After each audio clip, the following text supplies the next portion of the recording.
श्रद्धा सजल बा दिल में देखती सुरतिया, मिलल नाही मौका कोनो करी हम बतिया।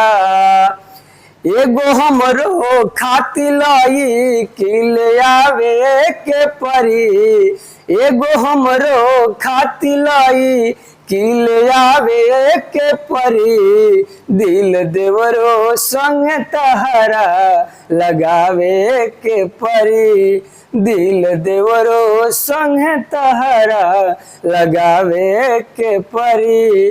भौजी हमसे हंस बोले बतियावे के परी, भौजी हमसे हंस बोले बतियावे के परी, दिल देवरो संग तहरा लगावे के परी, दिल देवरो संग तहरा लगावे के परी।